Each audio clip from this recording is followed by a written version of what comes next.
लेकिन केंद्र सरकार जो है झुकी नहीं। तो सीए का कानून बना, उसके रूल्स बने, अब वो लागू हो रहा है, बड़ी तेजी से लागू किया जा रहा है, खासतौर से पश्चिम बंगाल में जहां सबसे ज़्यादा ज़रूरत थी। तो एसआईआर का विरोध क्यों? आप आरोप लगाते हैं कि वोटर लिस्ट में घपला है, वोटर लिस्ट जो है पारदर्शी तरीके से नहीं बनी है, उसमें बहुत सी खामियां हैं।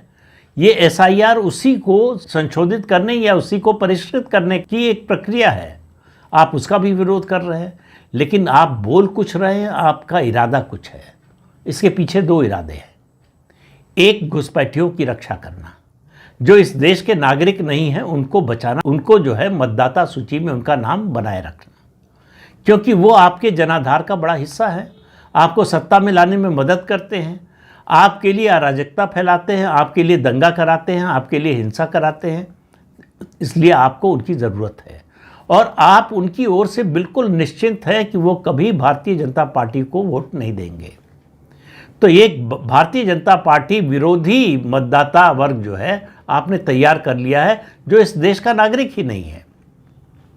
तो उसकी नागरिकता भी बचाने की आप कोशिश कर रहे हैं, उसको मतदाता सूची में भी उसका नाम शामिल करा रहे हैं और दूसरी जो सरकारी सुविधाएं हैं वो भी दिलवा रहे हैं। उसका एक पूरा तंत्र बन गया है अलग अलग राज्यों में, और उसमें जो है बहुत से लोग शामिल हैं।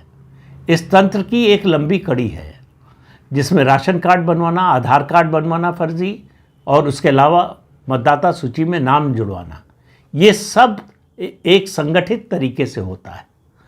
केंद्र सरकार इसी को तोड़ना चाहती है, इस दुष्चक्र को तोड़ना चाहती है। तो उसके लिए जो है सीए का कानून आया और उसके लिए जो है प्रधानमंत्री ने लाल किले से घोषणा की, एक डेमोग्राफिक कमीशन बनेगा।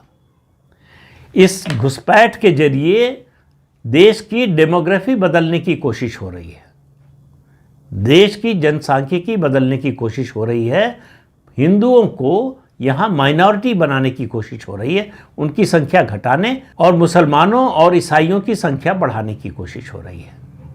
एक तो होता है आबादी में जो भी जन्म दर है उसके आधार पर घटती बढ़ती है आबादी, दूसरा ये आर्टिफिशियल तरीके हैं, ये गैर कानूनी तरीके हैं। तो इन मुद्दों पर केंद्र सरकार के कानून या संविधान की व्यवस्था का विरोध करने का सीधा सीधा मतलब है कि आप संघीय ढांचे का विरोध कर रहे हैं, संघीय ढांचे पर हमला कर रहे हैं, यानी आप केंद्र के अधिकार को मानने के लिए तैयार नहीं हैं।